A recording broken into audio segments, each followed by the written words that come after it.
Olá, boa tarde, boa noite, bom dia, depende da hora que você vai estar assistindo a gente.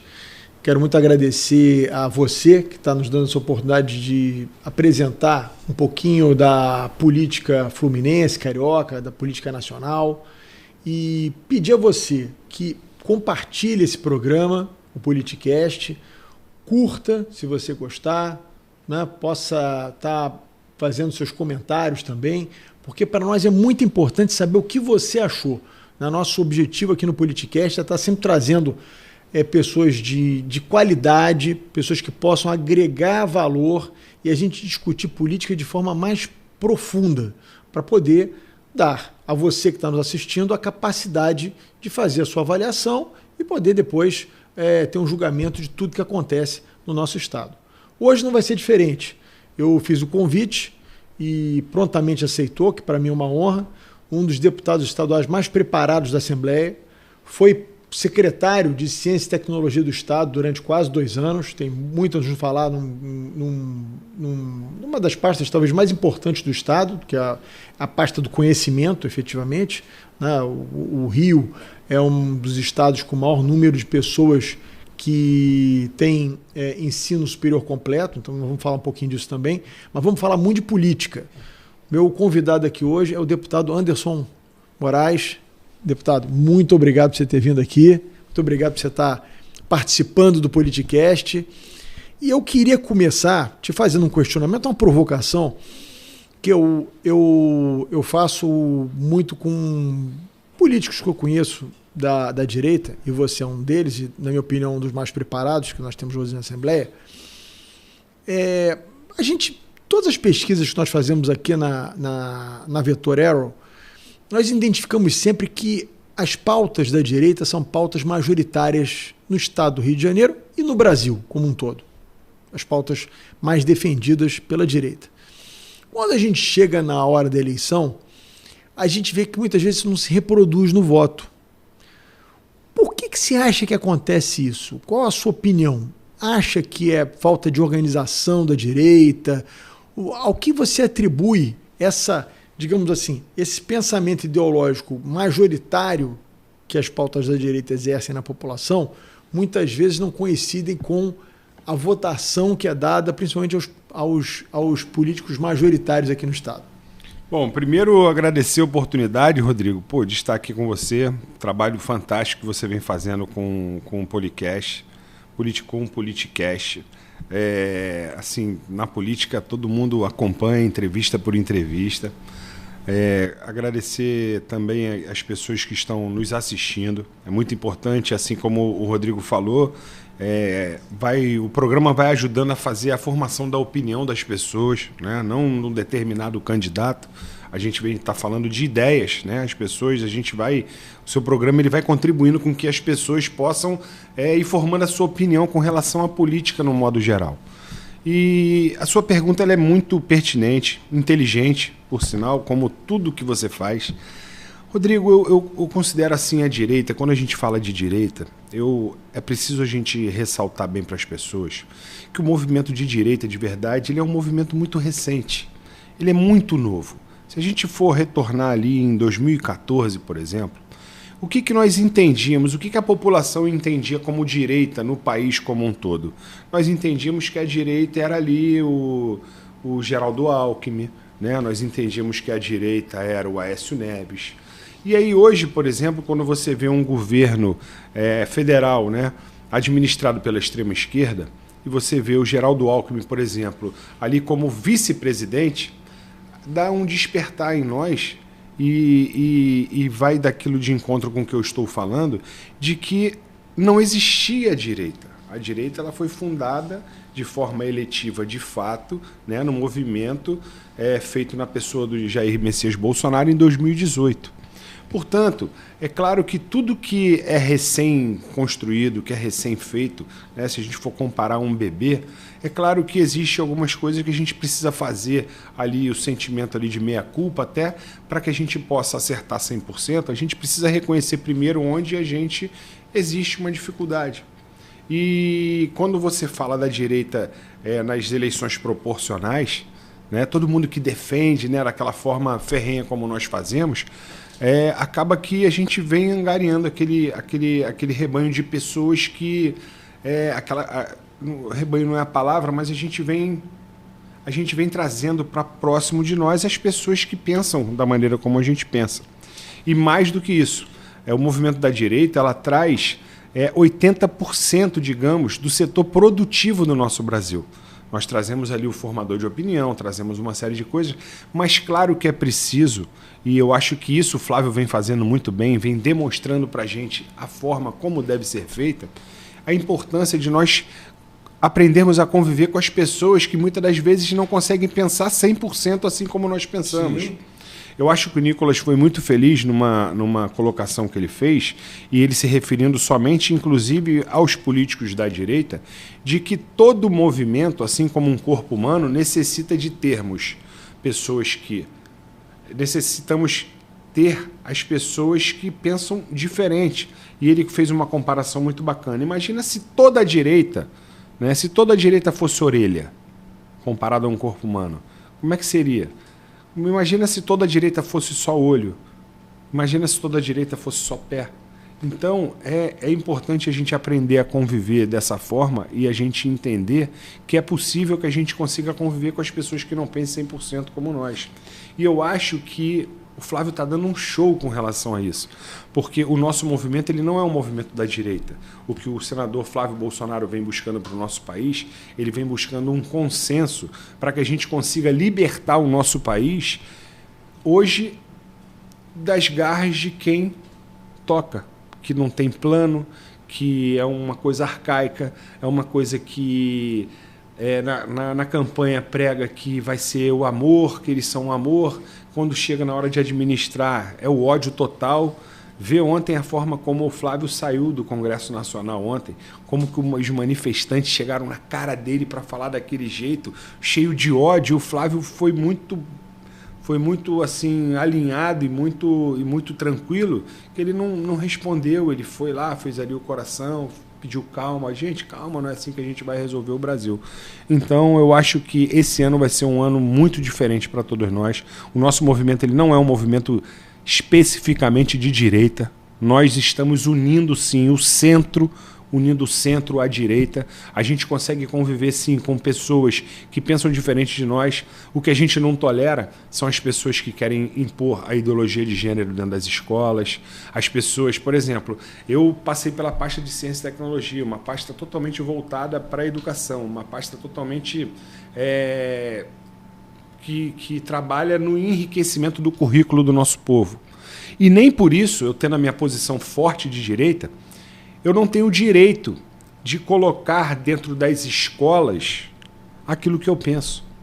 Até porque dentro das escolas, Bethlen, é preciso que a gente entenda que os nossos alunos eles precisam aprender português, matemática, geografia, história, ciência. Isso sim vai fazer com que eles se tornem grandes profissionais. Agora, chegar lá e querer implementar uma ideologia ou de um lado ou de outro, eu acho que a gente não ajuda. Sabe? Então, é nesse caminhar que nós vamos. Você tem total razão, mas eu tenho também absoluta certeza que esse ano a direita vai sair com relação a resultado das eleições a nível Brasil, tanto nas proporcionais, que nós vamos arrebentar, como eu tenho absoluta certeza que nas eleições majoritárias nós vamos sair altamente vencedores, unindo o centro e a direita. Eu tenho certeza que nós vamos ser 70% do nosso Brasil ao final do resultado da eleição desse ano. Anderson, quero depois entrar com você nessa pauta da ciência e tecnologia, que eu acho muito importante. Claro. Você tem muita coisa a falar sobre esse assunto, obviamente tudo que você fez. Eu queria também falar um pouco com você sobre essa questão de inteligência artificial, a gente bater uma bola nisso, mas eu não queria fugir muito do tema político agora no momento, senão a gente vai se perdendo no meio da nossa conversa. Assim, o que eu acho, o que eu fico vendo muitas vezes, eu tenho acompanhado aí agora um bate-boca entre formadores de opinião da direita, um xinga o outro, e aí um reclama do Nicolas, outro reclama do Eduardo Bolsonaro, enfim. O que eu percebo, e é uma crítica que eu faço construtiva nesse ponto, o que eu percebo é que quando você... A esquerda tem os seus arranca-rabos também, mas na hora que toca a trombeta, a turma se une e vai em frente sem questionar. Quer dizer, há um projeto em que não se discute mais, né? Quebrou-se o pau até esse projeto ficar em pé. Ficou em pé, agora nós vamos tratar desse projeto, né? E vamos fazer de tudo para que esse projeto dê certo. Você falou um troço que é uma verdade, né? Dita direita no Brasil, em que pese tinha muita gente já que pensava dessa forma, mas a organização dessa direita é muito recente, né? A direita é um certo ainda, não entrou nem na adolescência ainda no Brasil. Mas, de certa forma, você, continuando um pouco essa provocação que eu fiz, não acho que falta assim um pouco de contenção, né, de alguns atores importantes na direita, esse bate-boca público, esse questionamento público? Você não acha que acaba fortalecendo justamente a esquerda nesse momento? Sem dúvida nenhuma. Mais uma vez você tem razão no que você está dizendo, mas além de nós falarmos aqui, né, dessa coisa da direita ter nascido de forma muito recente ainda, a gente volta ali ao final de 2022, quando, mais do que sacramentado, nós temos um líder, né? Quando a gente fala de direita no Brasil, a gente tem um líder que se chama Jair Messias Bolsonaro. E aí, o que acontece? A gente sai de uma eleição de 2022, onde nós perdemos a eleição, onde durante todo esse processo, né, o Bolsonaro ele veio sendo castigado, né, digamos assim, por tudo que foram inventando com relação a ele. A maioria dos processos aí, inclusive, ele sai da presidência com 800 processos. Hoje está em 90 e poucos, sem condenação alguma, a não ser a condenação do tal golpe. E aí, o Beto... Ele quase foi condenado por importunar uma baleia, né? Exatamente. Imagina se tivesse comido uma paca. Não, a paca não tem problema nenhum. A paca está liberada, inclusive uma carne barata de se comer, onde se vende, fala em R$300 o quilo, mas isso não tem problema. Então, o que acontece? Assim, aqui na direita, a gente ficou durante todo esse processo, né, ali liderado pelo nosso presidente Bolsonaro, e a todo tempo as pessoas calando a voz dele, a todo tempo uma hora bota na domiciliar, outra hora para a rede social. Então é óbvio que isso aí foi todo um movimento orquestrado, inclusive pela esquerda, de forma que a gente perdesse essa liderança e a gente perdesse um pouco essa direção. Eu tenho absoluta certeza que se Bolsonaro hoje tivesse livre, solto, nas ruas, com a rede social dele trabalhando, é óbvio que muitos desses problemas nós não estaríamos vivendo, porque nós teríamos ali o nosso líder, assim como todos enxergam, liderando todo o processo.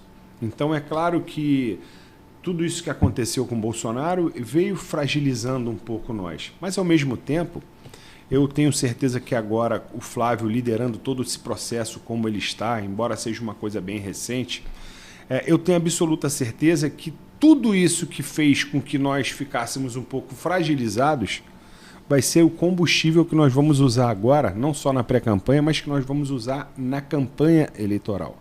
E o Flávio fez uma fala, fez um vídeo esses dias, que eu acho que ele conseguiu entrar na mente de todas as pessoas que estavam nessa área conflituosa, porque ele deixou bem claro que o nosso inimigo não está aqui do nosso lado, sabe? O nosso inimigo não está no centro, o nosso inimigo está lá do outro lado, na extrema esquerda, e, portanto, eu tenho certeza que daqui para frente a gente vai estar mais alinhado. Eu acho que quando se fala do Eduardo, eu vejo muitas pessoas até criticando o Eduardo Bolsonaro. Mas, Beto, você já parou para pensar você ter que sair hoje do seu país?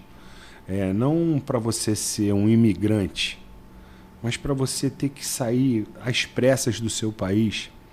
E o que passa na cabeça de uma pessoa que ela não tem nem a certeza até agora se ela vai ter a oportunidade de retornar para o Brasil, largando para trás toda uma história de vida, largando para trás todos os seus amigos, todas as pessoas que você conviveu a vida inteira.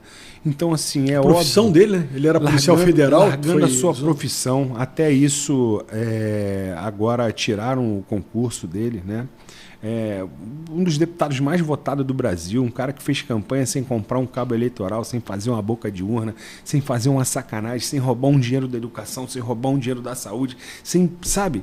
E aí o cara vê a vida dele de uma hora para outra assim, revirada, né? Faltaram respeito inclusive com a esposa dele. Pô, a esposa dele, o que a esposa dele tem a ver com todo esse processo?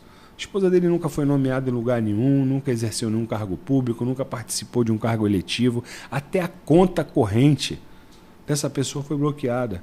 Imagina você ter que fazer isso com 2 filhos pequenos. Então, é claro que chega uma determinada hora que você... Eu acho que... Eu, por exemplo, não sei nem se eu teria a força que esse cara tem. Sabe? No sentido de seguir, no sentido de continuar trabalhando para a gente libertar o nosso povo, para dar informação para o nosso povo. E é claro que, até declarado pela esposa dele, de que existem momentos de que parece que ele, não é que não está bem, mas de que é óbvio que tudo isso mexe com a cabeça dele e conflita muito com as ideias. Mas é um cara totalmente do bem, tenho certeza que ele e o Nicolas, questão de tempo aí, se não já estão, né? Ali com as ideias sendo dialogadas ali de forma para a gente poder voltar aí a pilotar o processo do nosso Brasil.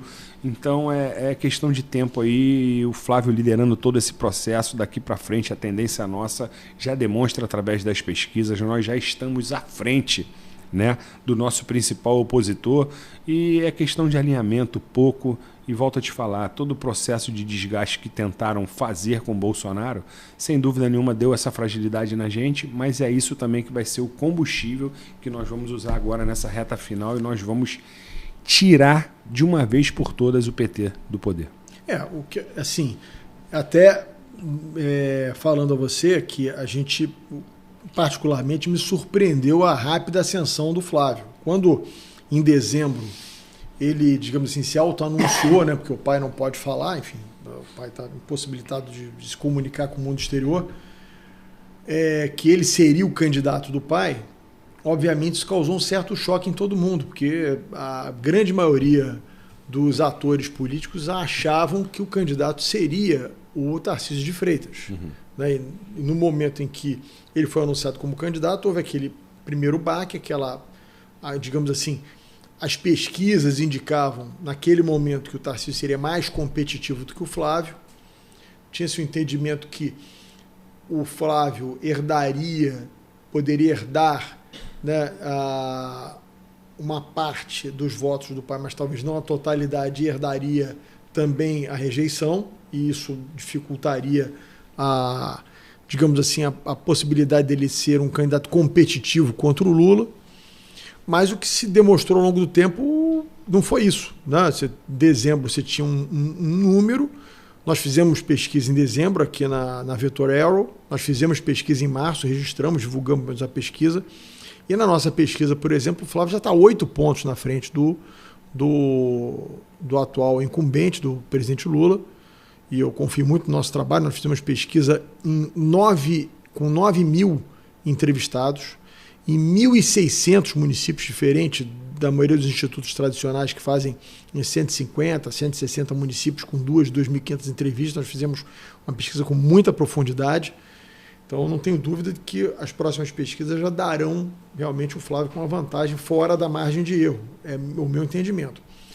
Mas a gente não pode descartar também que o PT sabe disputar a eleição. E eles não têm, digamos assim, muita cerimônia em moer os adversários. Citar aqui o caso da Marina Silva, né? Foi candidata em 2014, sim. Chegou a encostar na Dilma e foi triturada em 10 dias. Desintegrou. Tanto que foi a Aécio para o segundo turno com a Dilma. Você acha que o Flávio está preparado para esse momento, que vai chegar na campanha, que o PT vai botar uma artilharia pesada em cima dele? Olha, não tenho dúvida, né? O Flávio, durante o mandato do presidente Bolsonaro, ele já entrou dentro de uma máquina de moer, né? Tentaram moer o Flávio de todas as formas, em falácias, em coisas, por exemplo, se fala de rachadinha. O Flávio nunca respondeu nem o processo, né? Mais que isso, quando a gente toca nesse assunto, existia uma lista na Assembleia Legislativa. Quando eu cheguei na Assembleia Legislativa, Rodrigo, em 2019, existia uma lista onde se falavam né, das pessoas que possivelmente, dos deputados que possivelmente haveriam cometido crime de rachadinha.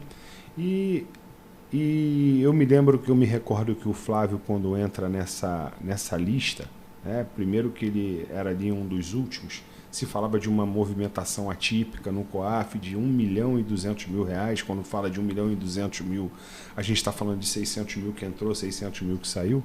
Mas aqui, sem citar nomes, a gente tinha uma pessoa que é do PT que se falava em 47 milhões. E ali naquela lista existia um escalonário ali que ia descendo, ia descendo, ia descendo. Então eu não tenho dúvida nenhuma que o Flávio ele não só está preparado, como eu tenho certeza que da forma como ele responde, que é dentro da verdade, não são respostas construídas, né, por marqueteiros, porque não existe a necessidade disso, até porque quem fala a verdade, você contou uma história verdadeira hoje, daqui a 20 anos, você vai contar a mesma história. Mesma história, então, sem dúvida.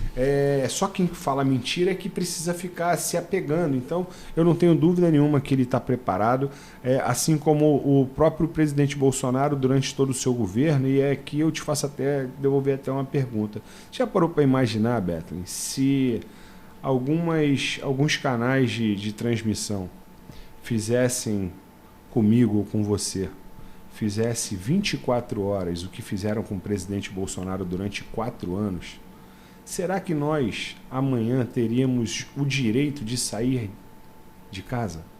Sabe? Então, se não for a resposta, não for Deus, sabe? Um projeto divino de Deus aqui para o nosso país, eu não sei o que seria. Porque imagine a gente viver uma pandemia, né? Hoje os números do governo federal já são horríveis. A gente for falar de INSS, dessa corrupção toda aí, que a turma toda voltou, mas se a gente fosse comparar os números hoje do governo na reta final e a gente comparar os números do governo Bolsonaro na pandemia, cara, pô, meu irmão, os números da pandemia eram melhores do que esse. Então está muito claro para a população toda no modo geral e para a grande maioria, eu acho que isso se deve também ao crescimento do Flávio, com relação ao resultado que nós vamos entregar durante a eleição. As pessoas foram enganadas. O povo brasileiro foi enganado. A propaganda do PT ela é muito maravilhosa. Ela é muito maravilhosa, mas eles não têm entrega, eles não têm projeto, sabe? Portanto, sem dúvida nenhuma, é questão de tempo aí para não só a gente vai se manter na liderança, como eu tenho absoluta certeza que a gente vai avançar muito mais, porque nós temos projeto para o nosso país. Você acha que o fato dos principais algozes do presidente Bolsonaro, que julgaram, condenaram e que efetivamente conduziram esse processo, estarem diretamente hoje envolvidos, né, talvez no maior escândalo que o Brasil já teve, que é essa questão do Banco Master, você acha que isso pode ser um grande ativo eleitoral para o Flávio? Eu não tenho dúvida alguma, até porque hoje a gente vê as pessoas que os condenaram, né, com todo respeito aqui, a gente vê as pessoas que os condenaram hoje envolvidas dentro desse processo do maior escândalo, né, do sistema financeiro da história do nosso Brasil. Fica muito claro para todo mundo, ao meu ver, que o Bolsonaro, em todo aquele processo do dia 8 de janeiro, e faz busca aqui, e leva para ali, ele, naquele momento, além de tudo que fizeram com ele ainda estava sendo usado como cortina de fumaça para toda coisa errada que vinha sendo feito com relação ao Banco Master. Isso aí está claro para todo o nosso país, porque o Bolsonaro, as pessoas tá lá, tá preso, tá daquele jeito que ele está hoje, agora por menos pior, porque foi para casa, não existe lugar nenhum melhor na nossa vida do que a nossa casa, mas eu também tenho absoluta certeza que se te pegarem hoje, Bethlen, e falar assim, Bethlen, você vai ficar 30 dias dentro do seu quarto, vai pirar a cabeça de qualquer um, mas as pessoas estão vendo o que foi feito com o presidente Bolsonaro e que ele foi usado como uma cobaia dentro de todo esse processo, onde eles só queriam esconder tudo aquilo que está claro agora, nítido, e passando nas grandes emissoras de TV. Inclusive, a grande emissora que muitas das vezes bateu no Bolsonaro, hoje vem demonstrando né, o que está acontecendo no nosso país, que é uma verdadeira vergonha. Né? Você imagina você trabalhar a vida inteira, você ter a oportunidade de você ter a oportunidade de colocar ali aquela graninha que você juntou durante todo o seu trabalho num fundo de investimento, na intenção de obter ali um resultado um pouco melhor para a sua vida, para a sua família, né? Você buscando um dividendo a mais ou buscando uma lucratividade, e hoje você perder tudo isso. Pô, são 50 bilhões de reais que o brasileiro hoje está sem essa grana aí, que muitos desses recursos foram poupados e economizados a vida inteira para poder trazer um bem melhor para sua família. Então, e quem está envolvido nisso? Quem está envolvido nisso? Quem foi o presidente que recebeu o presidente do banco? Sabe? Então, é uma vergonha, mas vai passar, o povo brasileiro está com os olhos bem abertos e eu tenho absoluta certeza aí que a gente vai tirar isso de letra. Anderson, vamos falar um pouco sobre sucessão estadual. E aí, voltando à provocação que eu fiz a você anteriormente, no início, aqui no estado do Rio, o Bolsonaro conseguiu uma vitória tanto no primeiro quanto no segundo turno em relação ao presidente Lula, em que pese tenha perdido a eleição, mas aqui no estado do Rio ganhou. Uhum. O campo da direita no Rio de Janeiro é claramente majoritário. A gente faz pesquisa aqui sobre diversos assuntos, a gente vê claramente que o apoio, por exemplo, à Operação da Penha, que foram neutralizados, aí, palavra da moda, mais de 120 bandidos, enfim. O fato é, em 2024, o PL disputou a eleição contra o Eduardo Paes, e o candidato do PL na cidade do Rio de Janeiro não conseguiu nem para o segundo turno, em que pese digamos assim, o que a gente falou no início, o pensamento majoritário no Rio de Janeiro é um pensamento mais conservador, um pensamento de direita. O que leva a crer que agora, com o deputado Douglas Ruas, que é o candidato escolhido, o pré-candidato, né, do PL à eleição agora para governador, que vai enfrentar esse mesmo Eduardo Paes, que é pré-candidato também, o que leva a crer a vocês que vai ser diferente agora? Bom, primeiro, embora o Douglas seja um candidato mais novo, né? O Douglas tem 37 anos de idade, é um candidato mais novo do que o candidato Ramage, né? O deputado Ramage, que na ocasião foi candidato conosco aqui no Rio de Janeiro, pessoa maravilhosa, outro que está sendo um injustiçado dentro de todo esse processo, assim como aconteceu com a esposa do Eduardo, está acontecendo com a esposa do Ramage. A esposa do Ramage hoje também tem as contas dela bloqueadas. Ela é uma concursada, né? E hoje está também à beira de perder seu concurso também.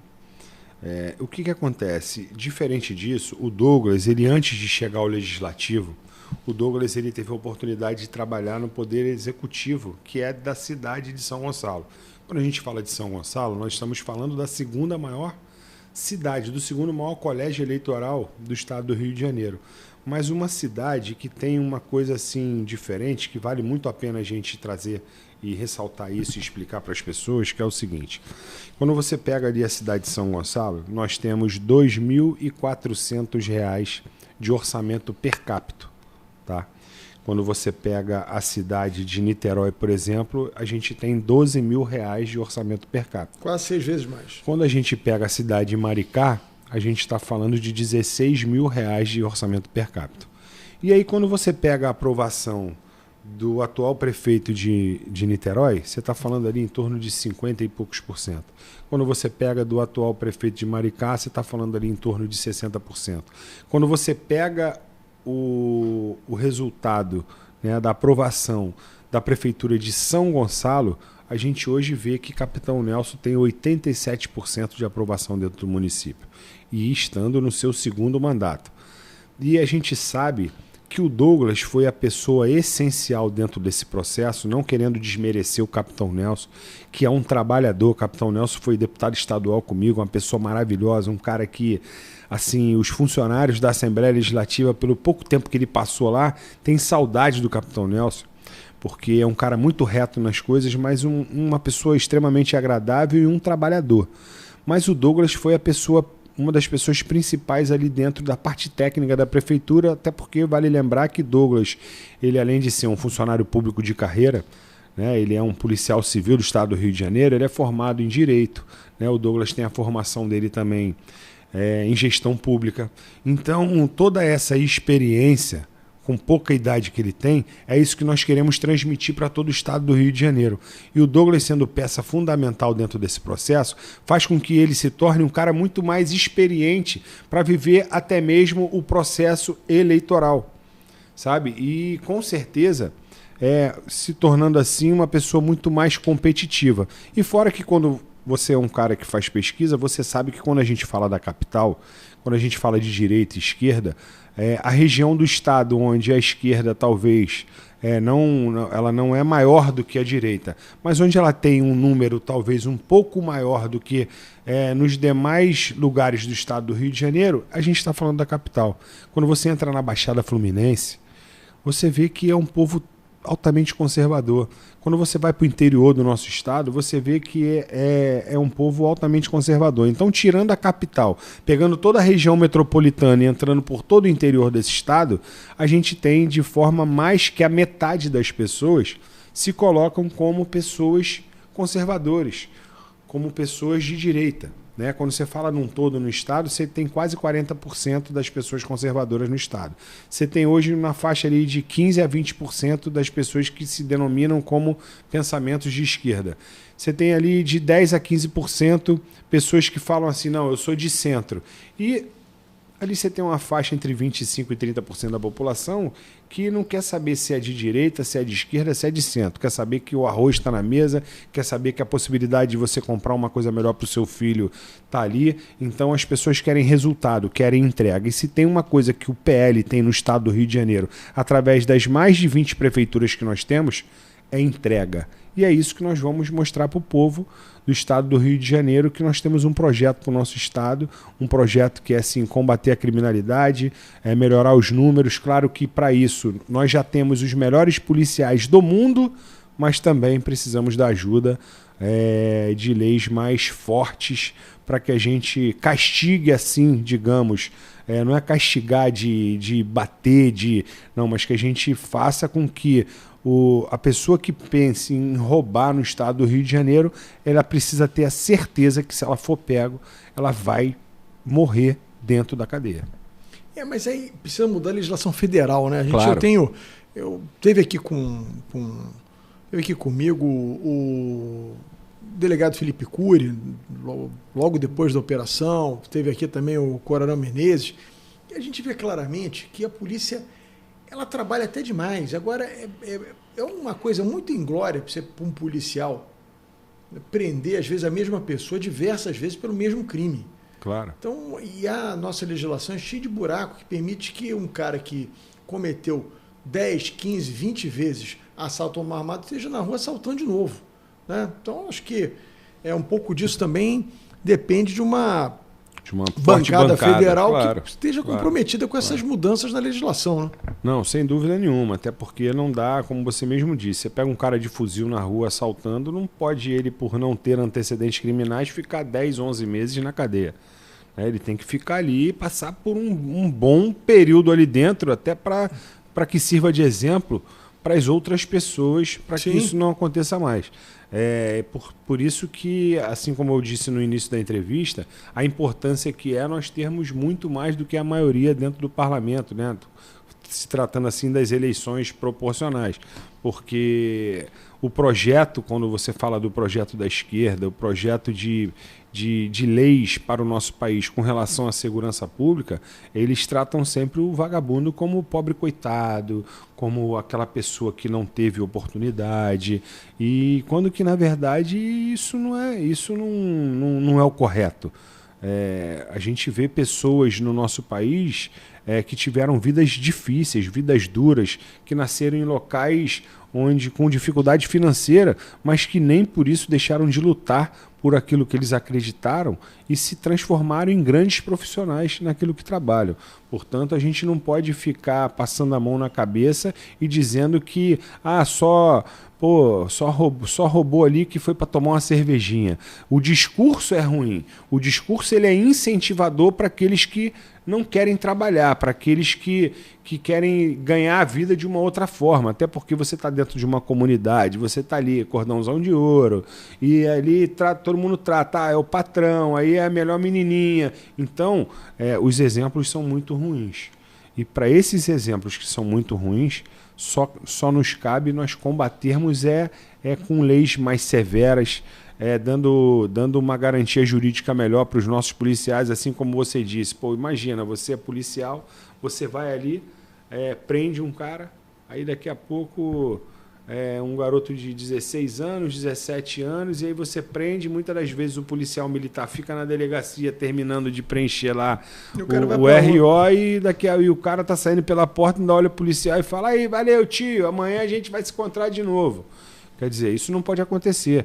Se aos 16 anos o cara vota, se aos 16 anos ele tem uma série de benefícios, ele também tem que cumprir os direitos. Ele tem um monte de direito, então ele também tem que ter um monte de deveres e, sem dúvida nenhuma, a gente reduzia aí a maioridade penal. Na Suécia, por exemplo, era 16 anos de idade, a coisa deu tão certo que agora eles estão trabalhando para reduzir para 13 anos de idade, porque... Na Inglaterra não existe maioridade penal. Não existe. Cometeu... do crime. Se o crime for grave, vai pagar como adulto. É isso. Não é justo nem o pai ser responsabilizado, porque muitas das vezes também as pessoas querem colocar a culpa nos pais pelos filhos terem virado isso ou aquilo, mas é óbvio que para que a gente consiga sustentar a nossa família, claro que a gente tem que dar carinho para os nossos filhos, tem que dar atenção, mas não tem condições do pai e da mãe viver de babá, de um marmanjo de 15 anos de idade, 16 anos de idade, falando para ele o que é certo e o que é errado, até porque alguém tem que botar comida na mesa.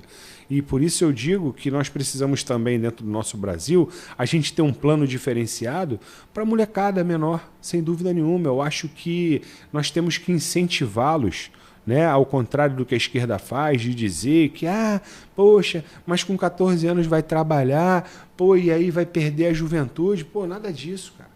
Minha mãe me botou para trabalhar com 14 anos de idade, eu não deixei de viver minha juventude, eu não deixei de jogar meu futebol, não deixei de estudar, não deixei de fazer tudo aquilo que um jovem com 14 anos de idade fazia, mas em compensação eu passei a ter as minhas responsabilidades mais cedo. Isso me fez com que eu tornasse uma outra pessoa, sem dúvida nenhuma, chegando à minha maioridade efetiva ali depois dos 18 anos de idade. Eu que virei arrimo de família com 19 anos de idade. Então foi extremamente necessário, parece Deus construindo a história da minha vida, porque a minha mãe me coloca para trabalhar com 14 anos de idade, e no dia que eu comecei, eu me lembro até hoje, Bethany, eu falei assim: e aí, mas a senhora vai me pagar um salário mínimo? Ela falou assim: meu filho, eu até te pagaria um salário mínimo se você trabalhasse o expediente inteiro.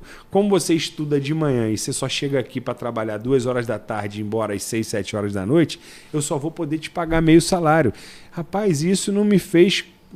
eu não deixei de viver minha juventude, mas eu deixei de estar em casa, muitas das vezes com a cabeça vazia, sabe? E ficar pensando em fazer besteira. A noção de responsabilidade. Total. Eu vou aproveitar esse teu gancho, vou entrar justamente na pasta que você foi secretário durante 2 anos, que é Ciência e Tecnologia. Uhum. Você não acha que um caminho justamente para essa garotada, a gente fica pensando no Brasil, essa questão da educação é completamente invertida, né? Gasta-se mais dinheiro em universidade do que no ensino básico. Como você não prepara o cara bem aqui no ensino básico, mas você quer dar canudo para todo mundo. Quando a solução às vezes não é essa. Às vezes você tem um bom técnico em informática, o cara vai ganhar mais do que se ele for ser advogado, tem 300 mil aí desempregados, alguns dirigindo Uber, enfim, se virando para poder trazer o sustento para casa. Você não acha, assim, com essa revolução que a inteligência artificial está fazendo, a gente, por exemplo, aqui na agência, todas as nossas pesquisas são feitas com inteligência artificial e cada vez o uso vai ser mais corriqueiro e mais constante.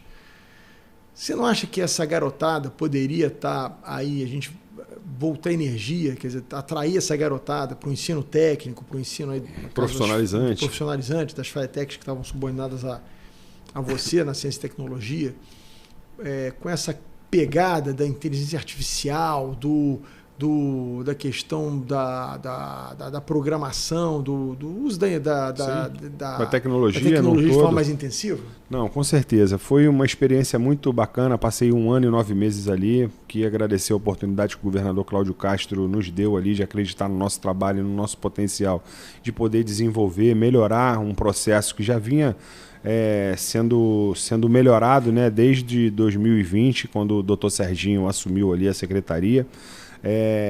Secretaria totalmente voltada para o enriquecimento do currículo, né? Tendo em vista que nós temos ali a FAETEC, nós temos a CCERJ, nós temos ali a FAPERJ, nós temos também as 2 universidades, que é a UENF e a UERJ, mas sempre gosto de ressaltar isso porque existe muitos questionamentos com relação às universidades estaduais, mas vale lembrar que eles construíram ao longo do tempo, mesmo para aqueles que não concordam, mas existe uma coisa chamada autonomia universitária, né?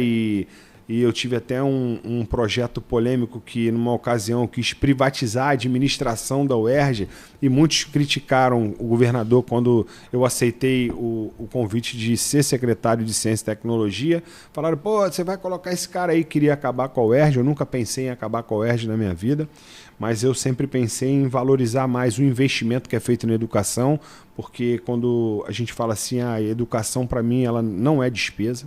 Tá? Ela não é despesa na minha casa. Os maiores boletos que eu pago hoje dentro da minha casa para as 2 filhas que eu tenho são referentes à educação. É isso mesmo. E eu nunca coloco elas na aba da despesa. Eu coloco sempre na aba do investimento. Então, o ensino, educação, para mim, vai ser sempre investimento. Agora, a forma como é conduzido e usado o recurso para fazer isso é que, claro, deve ser questionado sempre para que a gente possa fazer o melhor uso possível, gerando oportunidade para os nossos alunos. E ali dentro da FAETEC, o governador Cláudio Castro me fez um pedido. O único pedido que ele me fez ali naquele momento, quando eu assumi a secretaria, foi de pensar bastante nessa parte da inteligência artificial e nos cursos profissionalizantes, né? Tendo em vista, assim como você disse, que a pirâmide da nossa educação hoje parece que ela está um pouco de cabeça para baixo, a gente está preocupado em formar um monte de médico, um monte de advogado, um monte de coisa, vai chegar uma hora que vai saturar de tal forma que até para esses já está saturando, sem dúvida nenhuma. E aí ele falou, Anderson, a parte de inteligência artificial é uma grande realidade hoje, portanto é importantíssimo que a gente foque nisso. E uma outra coisa dentro dos cursos profissionalizantes é que com tanta tecnologia hoje, por que muitas das vezes a pessoa, para poder estudar na FAETEC, ela precisa sair do trabalho ou sair de casa para ir lá, para pegar uma condução, para chegar, para sair, tendo hoje tanta tecnologia e tanta oportunidade para a gente levar esse ensino para dentro da casa dessas pessoas. E foi com esse norte que a gente partiu para dentro ali. Nós pegamos a instituição no início de 2025, nós tínhamos 12 mil vagas do curso profissionalizante, né? Eu recebi o desafio de nós aumentarmos, de nós dobrarmos essas oportunidades, né, por semestre, e nós conseguimos fazer, eu acho que algo um pouco inédito, porque nós pegamos ali as 12 mil vagas de curso profissionalizante presencial, transformamos em 37 mil vagas, que foi isso que nós ofertamos agora no início de janeiro e fevereiro desse ano. E mais que isso, nós conseguimos criar 15 mil vagas nos cursos profissionalizantes EAD da FAETEC. Então hoje, os 92 municípios do estado do Rio de Janeiro, as pessoas que moram nos 92 municípios, têm a oportunidade de estudar na FAETEC.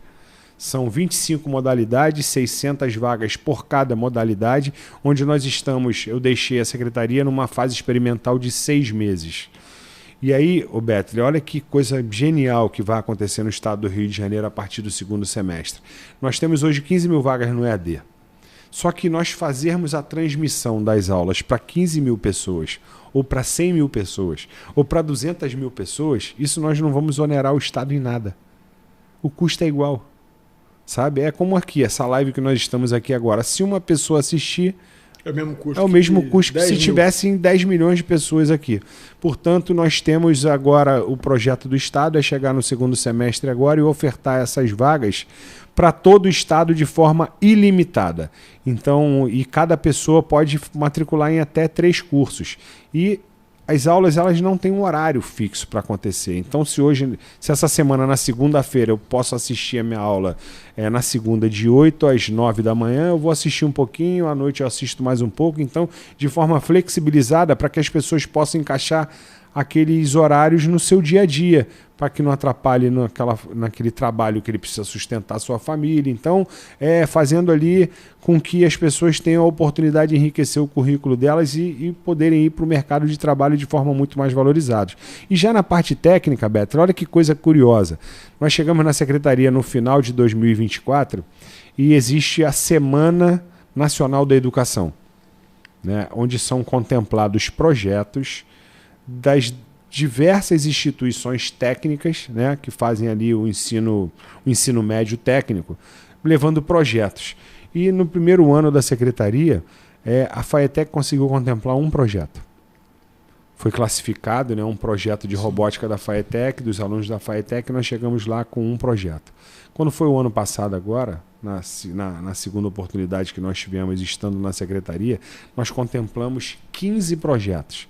A instituição FAETEC, Escola Técnica do Estado do Rio de Janeiro, contemplou 15 projetos na Semana da Educação realizada em Brasília.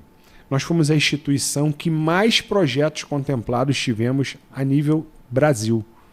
Então, assim, isso tudo eu digo pelo caminho que a instituição já vinha, que a secretaria já vinha, mas a gente vale lembrar também que o Estado do Rio de Janeiro talvez seja um dos únicos da federação que não contingenciou sequer R$1 da nossa educação.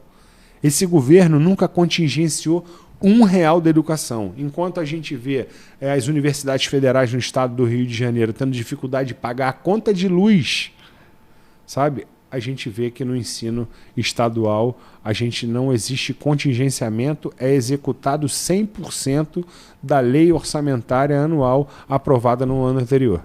Mas você falou um negócio sobre universidades, e esse é um assunto que renderia um programa inteiro. Claro. Mas eu lembro que eu era deputado federal em 2013 e eu fiz um requerimento de informação ao Ministério da Educação pedindo o orçamento detalhado das universidades federais no Brasil. E eu lembro de um número muito claro, porque foi uma comparação que eu fiz na hora na minha mente, e eu acho que esse problema vai ter que ser enfrentado, porque não é o caso de você não ter educação pública gratuita no Brasil. Mas o tamanho, a dimensão que tomaram essas universidades federais, elas precisam ser questionadas porque é dinheiro da população. Claro. E é dinheiro que, na minha opinião, está sendo investido de forma equivocada, na minha opinião. Claro. O orçamento da Universidade Federal Fluminense, que fica dentro de Niterói, pega um quarteirão inteiro da cidade de Niterói, e que tem aproximadamente, na época, eu acho que eram 12 mil alunos, 15 mil alunos, eu não lembro o número exato, mas o que me assombrou é que o orçamento da Universidade Federal Fluminense, que tem 12, 15 mil alunos, era mais ou menos o mesmo orçamento, era muito próximo do orçamento da cidade de Niterói, que administra serviços para uma população de 600 mil habitantes e que é uma cidade com orçamento alto, como você mesmo já mostrou aqui em números, comparado com outros municípios. Sim. Quer dizer, tem alguma coisa de errado. Não pode custar isso, porque se você for fazer o custo per capita do aluno, sim, realmente é muito mais barato você pegar e comprar uma bolsa e botar esse aluno na universidade particular. Ah, mas a universidade está produzindo conhecimento. Mas qual conhecimento? Né? De que conhecimento nós estamos falando? Isso precisa ser enfrentado no Brasil. Não? Sem dúvida nenhuma, e eu trago aqui para você, inclusive quando eu fiz o projeto de nós privatizarmos a administração da universidade, da UERJ, onde eu chego a esse ponto, onde eu tive essa ideia. Eu faço um levantamento de todo o orçamento da UERJ. Aqui é onde eu já, esse 1 ano e 9 meses, serviu muito para eu conhecer aqueles profissionais. A gente tem profissionais dentro da universidade altamente gabaritados, sabe? Professores assim espetaculares, sabe? Mas eu sinto o seguinte, eu faço levantamento na universidade, na UERJ, e descubro que ela tinha 1,750 bilhões de orçamento. para 28.575 estudantes. Quando você faz a divisão desse valor para o número de estudantes, você chega aproximadamente a uma mensalidade de 6 mil e poucos reais por mês. 6 mil e poucos reais por mês que o governo disponibiliza para nós investirmos nos alunos. E aí o que eu faço, Rodrigo? Eu pego aquela grade ali, tem tantos de direito, tantos de medicina, tantos disso, tantos daquilo, monto uma força-tarefa, eu quando deputado, sentado no gabinete, e a gente começa a ligar para as universidades. Falei, pessoal, nós vamos ligar para Estácio de Sá, para Veiga de Almeida e para PUC. Vamos ligar para lá, procura saber quanto é o valor unitário de cada um desse. Liga para lá, eu quero estudar direito aí, quanto custa? Vamos anotando, a gente faz uma média dessas 3 universidades e depois a gente multiplica pelo número de alunos que foram definidos naquela grade disponibilizado pelo portal da transparência. Aquele 1.750.000.000, quando a gente pega aquelas vagas ali e contrata aquelas vagas numa universidade administrada ou com fins lucrativos ou não, tá? A gente pega os 1.750.000.000 e transforma em 372 milhões de reais. Quer dizer, 22,5% do que é investido, nós teríamos as mesmas vagas contratadas dentro dessas 3 universidades que eu te falei.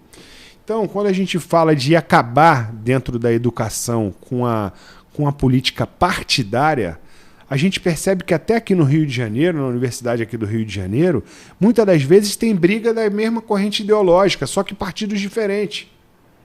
Nós temos 2 partidos da mesma corrente ideológica brigando dentro da universidade.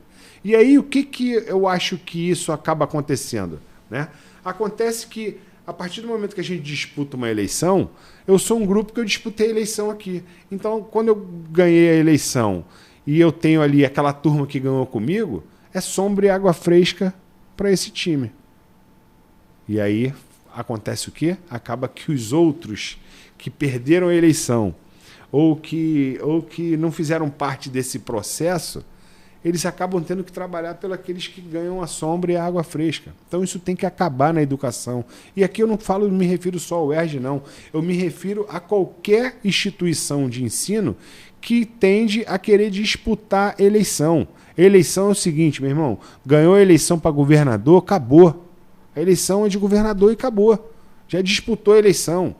Disputou a eleição de presidente do Brasil, acabou. Hoje, Betlin, se você for candidato a governador do estado do Rio de Janeiro, Rodrigo Betlin, teve 99,9% dos votos, ganhou a eleição, o povo te deu quase 100% das procurações em branco para falar assim, Rodrigo, acreditamos em você, vai lá, faz o que você quiser no estado. Você consegue fazer em um monte de lugar, mas na educação você não faz. Então você não consegue nem implementar dentro da educação aquilo que você falou para as pessoas que você acredita. Não está funcionando, né? Porque se esse modelo fosse um modelo exitoso, você fala, bom, mas aí custa caro, é partidarizado, tem eleição para reitor, não sei o quê. Mas o Brasil tá um voando. Dos melhores resultados no PISA, em todos os indicadores educacionais mundiais. O Brasil é um dos últimos colocados. É isso. É uma tragédia os resultados do Brasil na educação. Então, não está dando certo, né? Já que é um modelo que funciona há tantos anos assim e não vem apresentando um resultado, por que não mudar? Mudar. Sim. Exatamente. Anderson, eu não queria terminar a nossa conversa sem te fazer a pergunta do momento, né? Nós estamos com uma situação sui generis no Rio de Janeiro. Sim. O governador Cláudio Castro renunciou, porque é pré-candidato ao Senado, em que pese tem que resolver lá a questão dele na Justiça Eleitoral, enfim, o revés que ele teve. O vice-governador, ele foi para o Tribunal de Contas em maio, ou seja, teve uma vacância de vice-governador, você não tem eleição solteira para vice-governador, né? Ficou vago o cargo. Quem assumiria na sequência seria o presidente da Assembleia, que estava afastado, né, pela decisão do Supremo Tribunal Federal. E aí assumiu o presidente do Tribunal de Justiça e começou-se um imbróglio jurídico que ninguém no Rio de Janeiro sabe no que vai dar. Nós estamos parecendo, estamos naquele filme Aperte os Cintos, o Piloto Sumiu, um filme antigo da minha adolescência, de comédia, né? E infelizmente eu até estava comentando com o Ricardo Bruno outro dia no programa dele, nós vamos ter em um ano 4 governadores diferentes. Não tem como dar certo assim, né? que vai ser do nosso estado? Explica pra gente aí. Bom, nós estamos torcendo aí para que isso tudo se resolva, né? De antemão, quero deixar claro aqui que se o Anderson Moraes cometeu alguma coisa que não cabe dentro do trabalho dele, do cargo dele, eu acho que o Anderson Moraes ele precisa ser punido. Isso aí é deixar claro. Mas precisa, eu acho que está faltando um pouco. Eu acho que o ex-prefeito do Rio, sinceramente, se for para continuar da maneira como está, eu acho melhor não ter nem eleição. Entrega isso na mão dele, já dá logo o governo do estado para ele, porque ele parece aquela criança mimada que a decisão não é favorável, a Constituição não é favorável, então judicializa. Então esse processo de judicialização da política, eu acho que isso tem que ter um fim, porque existe a hora do político ser julgado e a hora no momento da eleição. Votou no Anderson, o Anderson não fez nada, meu irmão, tira o Anderson. Cometeu crime durante o mandato, prende o Anderson, faz o que quiser com o Anderson dentro do que se refere às leis. Mas aqui no estado do Rio de Janeiro precisa ter um entendimento de que é preciso a gente respeitar até a própria Constituição, porque dentre tudo que está acontecendo, nem a linha sucessória que está escrito na Constituição Estadual, na Constituição Federal, as pessoas estão querendo mais respeitar. Então a gente torce para que haja logo um fim nisso. Eu acho que, assim como você disse, nós precisamos ter um piloto que pelo menos tenha uma data para terminar de pilotar isso. Tem informação. A situação do desembargador Ricardo Couto é muito ruim. Muito. Porque ele não toma decisão, ele não sabe se ele vai estar amanhã. Ele não sabe se amanhã vai estar. Daqui a um mês, daqui a Exatamente. 6 meses, não sabe. Exatamente. O Estado, desde que começou esse imbróglio aí, o Estado está parado. Eu escutei histórias de que hoje não existe empenho para pagar a merenda da educação, que foram cancelados. Portanto, parece que só estão pagando agora o que é de folha de pagamento, mão de obra terceirizada. Então, enfim, precisa ter uma definição até para que, se o atual governador vai ficar, até para que ele consiga tomar as decisões que sejam ali de médio a longo prazo para o Estado poder caminhar e não parar.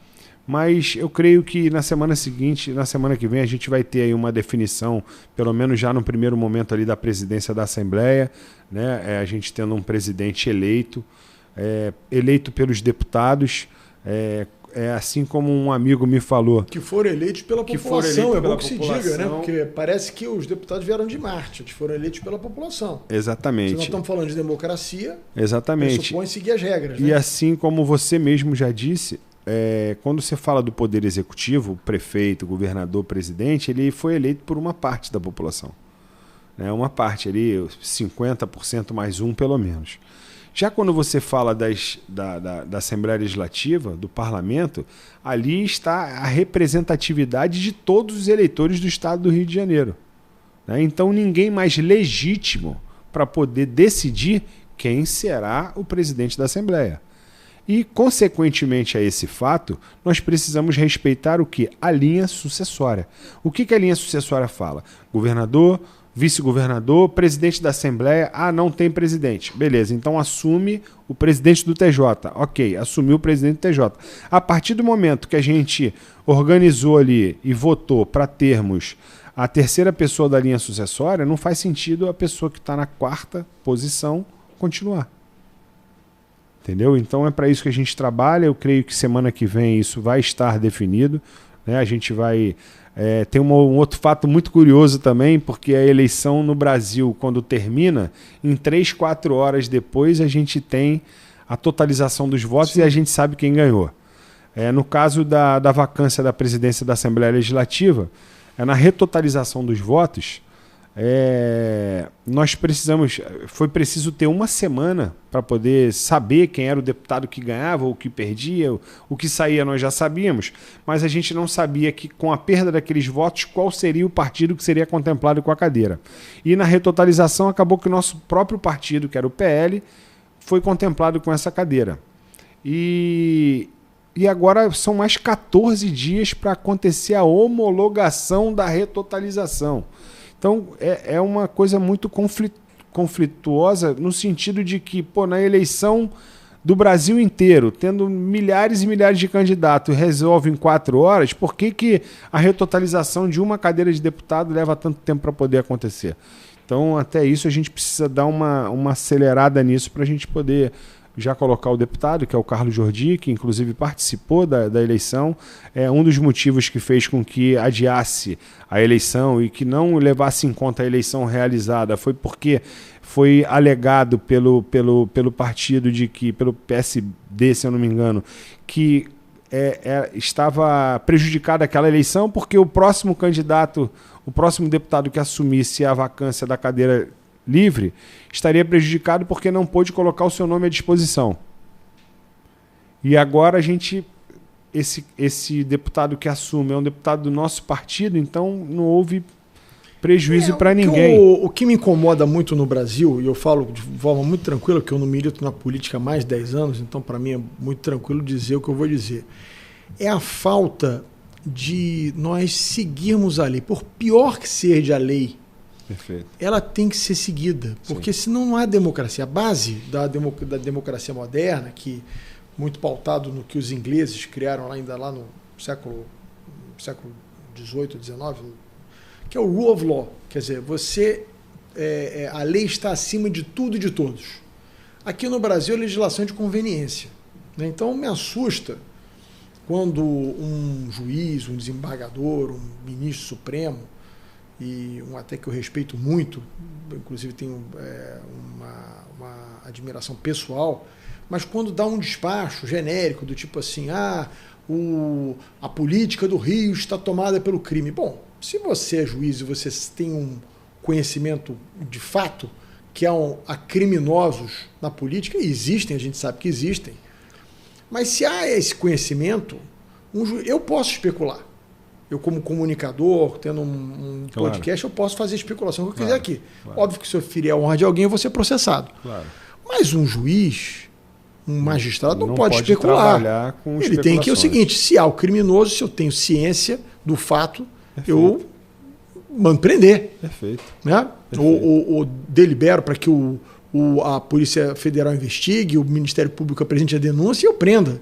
Não pode ficar no âmbito essa coisa nebulosa, né? Então todo mundo é criminoso. Perfeito. Então os 70 deputados da Leste são criminosos. Todo mundo numa caixa só. Eu não gosto disso. Eu acho que isso macula muito a nossa democracia, né? Quando há interesse é a defesa da democracia, seguir a lei. Quando não há interesse, aí dá-se um jeitinho.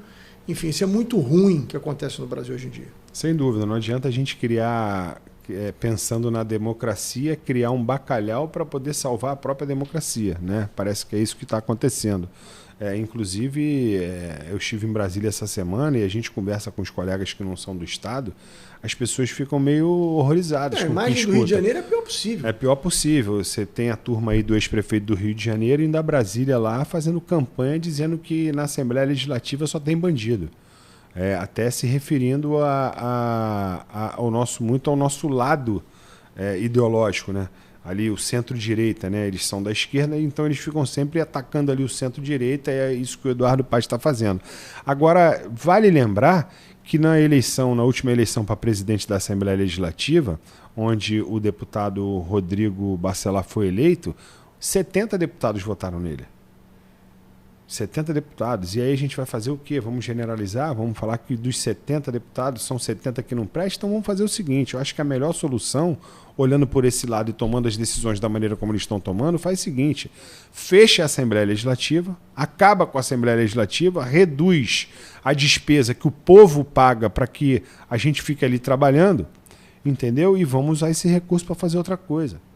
Agora, não dá para generalizar e querer ficar no tapetão, né, criando obstáculos e situações para poder criar vantagens para grupo político A ou grupo B por conta da pré-campanha. E eu acho que é isso que está muito nítido do que está acontecendo. Inclusive aqui teve um comunicador do Estado aí que ontem anunciou o que aconteceria hoje no julgamento do STF. E assim, sinceramente, eu não sei se ele tem convênio com a Mãe de Ná, com a Isório Onara, com quem é que ele tem, mas ele acabou acertando no palpite que ele deu ontem no que aconteceria hoje. E aí está sendo postergado mais uma vez a data de se resolver todo esse problema no estado do Rio de Janeiro. Enquanto isso, o estado parado, né? Enquanto isso, o estado parado, porque o governador que hoje está ali também, sem dúvida nenhuma, se ele tiver uma data prevista que ele vai ficar, ele também vai montar o time dele, vai montar a equipe para poder tocar o estado. Não consegue nem convidar ninguém. E aí quem vai ficar? A pessoa vai sair da onde está para ir secretário no estado, podendo ser exonerado no dia seguinte? Exatamente. E a solução ela é muito mais prática do que se parece. Faz a eleição da LERJ. Se está na Constituição que tem que haver a eleição do mandato tampão, vamos cumprir a Constituição. Se é na forma direta, vamos direta. Se é indireta, vamos indireta. Mas vamos tocar, porque os 17 milhões de Fluminense é que não podem mais pagar por toda essa situação que está acontecendo. Anderson, quero muito te agradecer. Obrigado por ter vindo. Foi, acho, muito enriquecedor para todos que estão nos assistindo, que vão nos assistir. A sua exposição, né? Obrigado você, meu irmão. E eu franqueio a palavra para que você possa se despedir. Bom, eu que agradeço mais uma vez, Bethany, pelo seu convite. Para mim é muito importante estar aqui com vocês. Agradecer a todo o público que está nos assistindo, né? Dizer que muitas das vezes a gente procura justamente essas oportunidades para a gente conseguir colocar não somente as ideias do mandato em si do político, mas a gente conseguir dar um norte num todo para as pessoas poderem lá na frente fazerem a sua melhor escolha, não somente num CPF específico, mas numa ideia da política como um todo. E você dá essa oportunidade, eu assisto demais as entrevistas que acontecem aqui contigo. Você que é um cara inteligente, uma pessoa que, sem dúvida nenhuma, trabalha muito forte esse lado da pesquisa, então você é um cara que tem muito a sua opinião própria. E isso é muito importante também, até no backstage aqui, o papo que a gente bate. Dizer que a gente defende as ideias na política. Eu não sou um cara de combater pessoas.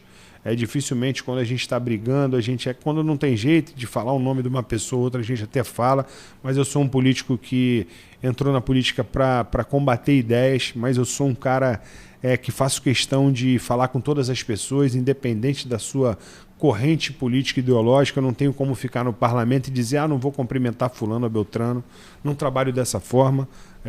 Então eu estou na política para levar as minhas ideias e para combater aquelas ideias que eu não concordo. Mas eu acho que a educação ela precisa prevalecer e é dessa forma que a gente conduz a nossa vida. E vamos embora, vamos seguindo aí para o final do ano, chegar em outubro, vamos ver quem tem garrafa para encher. É isso? Minha mãe dizia isso. Minha mãe falava muito isso, minha mãe que foi política, né, de Nova Iguaçu, foi vereadora por 2 mandatos, e aí minha mãe falava, não tem problema, tá nesse período do mandato aí, legal, mas quando chegar na hora da campanha é que a gente vai ver quem tem garrafa para encher, quem tem proposta boa para levar, quem tá no mandato que fez as entregas volta, quem só deu o migué de trabalhar vai ter dificuldade de voltar. Então vem chegando esse momento aí, a gente vai partir para dentro, vamos para a rua. Vai ganhar Flávio Bolsonaro, nós vamos ganhar a eleição aqui no governo do estado, não tenho dúvida disso. Nosso projeto é melhor, o nosso projeto é de verdade, é encarando as pessoas, é olhando olho no olho, é atendendo as pessoas da melhor forma que a gente pode. Como dizem sempre os mais velhos, o que dá para fazer a gente fala que dá para fazer, o que não dá para fazer a gente também fala o que não dá, e aquilo que a gente tem oportunidade e não tem a resposta de se vai acontecer ou não, a gente também tem que jogar limpo e falar, olha, essa possibilidade aqui nós vamos ver juntos. Mas essa coisa de ficar contando historinha para os outros está por fora, e o centro-direita está unido não só no estado do Rio de Janeiro, mas como em todo o Brasil, contra esse povo nefasto que é da esquerda, né, do PT, né, dos aliados deles. Né? Aqui a gente não nasceu para ser soldado do Lula.